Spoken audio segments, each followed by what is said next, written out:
ಎಲ್ಲರಿಗೂ ನಮಸ್ಕಾರ, ಶುಭ ಮುಂಜಾನೆ. ಇವತ್ತು ತುಂಬಾ ಜನ ವಿಟಮಿನ್ B12 ಬಗ್ಗೆ ಕೇಳಿದ್ರಿ. ಸೊ ಅದಕ್ಕೇನೆ ಇವತ್ತು ಬೆಳಗ್ಗೆ ನಂದು ಬೇರೆ ಕೆಲಸ ಶುರು ಮಾಡೋದಕ್ಕೂ ಮುಂಚೆ ನಿಮಗೆ ಅದರದ್ದು ವಿಡಿಯೋ ಮಾಡಿ ಹಾಕ್ತಾ ಇದ್ದೀನಿ. ವಿಟಮಿನ್ B12 ಬಗ್ಗೆ ನೀವು ಕೆಲವು ಮುಖ್ಯವಾದ ಅಂಶಗಳನ್ನು ನೀವು ತಿಳ್ಕೋಬೇಕು. ಮೊದಲನೇದು, ನಮಗೆ ವಯಸ್ಸಾಗ್ತಿದ್ದ ಹಾಗೇನೆ ವಿಟಮಿನ್ B12 ಅವಶ್ಯಕತೆ ತುಂಬಾ ಇರುತ್ತೆ. ಎರಡನೇ ಅಂಶ, ನಮಗೆ ವಯಸ್ಸಾಗುತ್ತಿದ್ದ ಹಾಗೇನೆ ವಿಟಮಿನ್ B12 ಅಬ್ಸಾರ್ಬ್ ಮಾಡ್ಕೊಳ್ಳೋ ಕೆಪಾಸಿಟಿ, ಹೀರ್ಕೊಳ್ಳುವಂತಹ ಒಂದು ಕಾರ್ಯಕ್ಷಮತೆ ದೇಹದಲ್ಲಿ ಕಡಿಮೆ ಆಗಿರುತ್ತೆ. ಇದು ತುಂಬಾ ಕಾಂಟ್ರಡಿಕ್ಟರಿ. ನಮಗೆ ಅವಶ್ಯಕತೆ ಹೆಚ್ಚಾಗಿದೆ, ಆದರೆ ನಮ್ಮ ದೇಹ ವಿಟಮಿನ್ B12 ಹೀರ್ಕೊಳ್ಳೋಕೆ ಸಾಧ್ಯ ಆಗ್ತಾ ಇಲ್ಲ. ಇದು ಎರಡನೇ ಅಂಶ. ಮೂರನೆಯದು, ನಮಗೆ ಸಸ್ಯಾಹಾರಿಗಳಿಗೆ ವಿಟಮಿನ್ B12 ಸಿಗೋದು ತುಂಬಾ ಕಷ್ಟ. ಯಾಕಂದ್ರೆ ಅದು ಸಸ್ಯಗಳಲ್ಲಿ ನಾವು ಯಾವುದೇ ತರಕಾರಿ ತಿನ್ಲಿ, ಹಣ್ಣು ತಿನ್ಲಿ, ಆ B12 ಅನ್ನೋದು ಅದ್ರ ಒಳಗಡೆ ಬೈಂಡ್ ಆಗಿರುತ್ತೆ. ಅಂದ್ರೆ ಅದನ್ನ ಒಂದು ಬೇಕಾದಷ್ಟು ಕೆಲವು ಅದರಲ್ಲಿರೋ ಮಾಲಿಕ್ಯೂಲ್ಗಳು ಅದನ್ನ ಕಟ್ಟಾಕ್ಬಿಟ್ಟಿರುತ್ತೆ. ಈ ಬಂಧನವನ್ನ ಒಡೆದು ಬಿಡಿಸಿ B12 ಹೀರ್ಕೊಳ್ಳೋ ಅಂತ ಕಾರ್ಯಕ್ಷಮತೆ ದೇಹಕ್ಕೆ ತುಂಬಾ ಕಡಿಮೆ ಇರುತ್ತೆ. ಅದು ನಾವು ವಯಸ್ಸಾದ ಹಾಗೆ ಇನ್ನೂ ಕಮ್ಮಿ ಆಗ್ತಾ ಹೋಗುತ್ತೆ. ಇದು ಮೂರನೆಯದು ಅಂಶ. ನಾಲ್ಕನೆಯದು, ಮಾಂಸಾಹಾರಿಗಳಿಗೆ ತುಂಬಾ ಸುಲಭವಾಗಿ ರೆಡಿಮೇಡ್ B12 ಸಿಗುತ್ತೆ. ಯಾಕಂದ್ರೆ ಪ್ರಾಣಿಗಳ ಮಾಂಸಖಂಡಗಳಲ್ಲಾಯ್ತು, ಲಿವರ್ ಅಲ್ಲಾಯ್ತು, B12 ಯಾವಾಗ್ಲೂ ಸ್ಟೋರ್ ಆಗಿರುತ್ತೆ. ಅವರು ಅದನ್ನು ಯಾವಾಗ ತಿಂತಾರೆ ಅವರಿಗೆ B12 ಸಿಗುತ್ತೆ. ನಮ್ಮ ದೇಹದಲ್ಲೂ ನೀವು ಯಾವುದೇ ಒಂದು B12 ಸಪ್ಲಿಮೆಂಟ್ ತಗೊಳ್ತೀರಾ, ಒಂದು ಮಾತ್ರೆ ತಗೋತೀರಾ, ಕ್ಯಾಪ್ಸೂಲ್ ತಗೋತೀರಾ, ತಗೊಂಡಾಗ ನಿಮ್ಗೆ ಎಷ್ಟು ಬೇಕೋ ಅಷ್ಟನ್ನ ದೇಹ ಉಪಯೋಗಿಸ್ಕೊಂಡು ಮಿಕ್ಕಿದ್ದು ಹೆಚ್ಚಾಗಿರುವಂತಹ ವಿಟಮಿನ್ B12 ಲಿವರ್ ಅಲ್ಲಿ ಸ್ಟೋರ್ ಆಗಿರುತ್ತೆ. ಅಂದ್ರೆ ಅಲ್ಲಿ ಸಂಗ್ರಹ ಆಗಿರುತ್ತೆ. ನಮಗೆ ಯಾವಾಗ ದೇಹಕ್ಕೆ B12 ಕಡಿಮೆ ಅನ್ಸುತ್ತಪ್ಪ, ಆವಾಗ ಅದು ಲಿವರ್ ಇಂದ ತಗೊಳುತ್ತೆ. ಸುಮಾರು 2 ರಿಂದ 5 ವರ್ಷದವರೆಗೆ B12 ಅದರಲ್ಲಿ ಲಿವರ್ ಅಲ್ಲಿ ಸಂಗ್ರಹವಾಗಿರುತ್ತೆ. ಇದು 4ನೇ ಪಾಯಿಂಟ್. 5ನೇದು, ನೀವು ಯಾವುದೇ ಒಂದು ವಿಟಮಿನ್ B12 ನಮ್ಮ ದೇಹದೊಳಗಡೆ ಹೀರ್ಕೋಬೇಕಂದ್ರೆ ಅದಕ್ಕೆ ಹೊಟ್ಟೆಯ ಆಸಿಡ್ನ ಅವಶ್ಯಕತೆ ಇರುತ್ತೆ.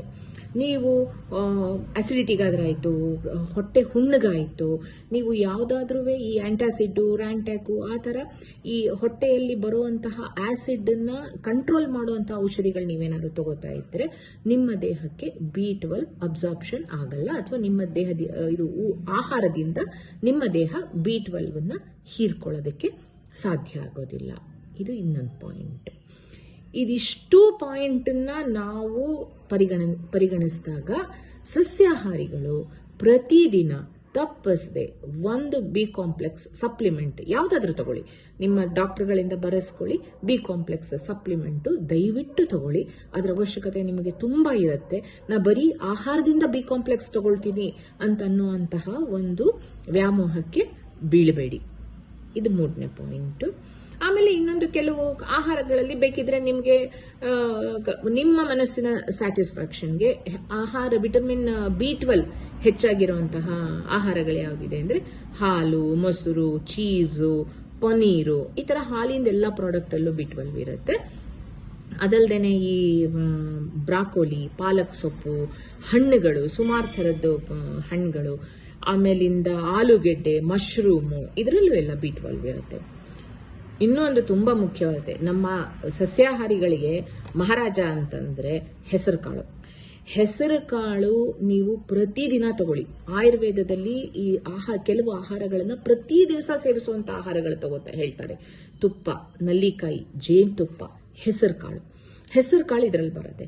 ಹೆಸರು ಕಾಳು ಮೊಳಕೆ ಕಟ್ಟು ಉಪಯೋಗಿಸಿ, ಹೆಸರು ಕಾಳಿಂದು ನೀವು ತೊವೆ ಮಾಡಿ ಉಪಯೋಗಿಸಿ, ಪೊಂಗಲ್ ಮಾಡಿ ಉಪಯೋಗಿಸಿ, ಪ್ರತಿದಿನ ಹೆಸರು ಕಾಳು ಉಪಯೋಗಿಸಿ. ಹೆಸರು ಕಾಳಿಂದ ನಿಮಗೆ ಪ್ರೋಟೀನ್ ಸಿಗುತ್ತೆ, ವಿಟಮಿನ್ಗಳು ಸಿಗುತ್ತೆ. ಪ್ರತಿಯೊಂದು ನಿಮ್ಮ ದೇಹಕ್ಕೆ ಬೇಕಾದಂತ ಮುಕ್ಕಾಲ್ವಾಸಿ ನರಿಶ್ಮೆಂಟು ಹೆಸರು ಕಾಳಿಗೆ ಸಿಗುತ್ತೆ. ಅದಕ್ಕೆ ನಾನು ಪ್ರತಿಯೊಬ್ಬ ನನ್ನ ಪೇಷಂಟ್ಗೂ ಹೇಳ್ತೀನಿ, ತಪ್ಪಿಸ್ದಾನೆ ಹೆಸರು ಕಾಳು ತಿನ್ನಿ. ನಿಮಗೆ ವಾತ ಬರೋದಿಲ್ಲ, ಅದರಿಂದ ಸಂಧಿಗಳಲ್ಲಿ ಕೀಲುಗಳಲ್ಲಿ ನೋವು ಬರೋದಿಲ್ಲ. ಅಯ್ಯೋ ನನಗೆ ಕೀಲು ನೋವು ಬರ್ತಿದೆ, ಬೇಳೆ ತಿನ್ಬೇಡ ಅಂತ ಹೇಳಿದ್ರೆ ಹೆಸರು ಕಾಳು ಬಿಟ್ಬಿಡಬೇಡಿ. ದಯವಿಟ್ಟು ಹೆಸರು ಕಾಳು ತಿನ್ನಿ, ಹೆಸರು ಬೇಳೆ ತಿನ್ನಿ. ಅದಕ್ಕೆ ನಾನು ಹೇಳೋದು, ಹೆಸರು ಕಾಳು, ಹೆಸರು ಬೇಳೆ ನಮ್ಮ ಸಸ್ಯಾಹಾರಿಗಳಿಗೆ ಮಹಾರಾಜ ಚಕ್ರವರ್ತಿ ತರ. ಅವನನ್ನ ಪ್ರತಿ ದಿವಸ ನೀವು ಸೇವಿಸ್ತಾನೆ ಇರಬೇಕು. ಇದು B12 ಬಗ್ಗೆ ಇವತ್ತಿನ ನನ್ನ ವಿಡಿಯೋ. ಎಲ್ರಿಗೂ ಧನ್ಯವಾದ. ನಿಮ್ಮ ದಿವಸ ಇವತ್ತು ತುಂಬಾ ಚೆನ್ನಾಗಿ ಖುಷಿಯಾಗಿ ಇರಲಿ. ನಮಸ್ತೆ.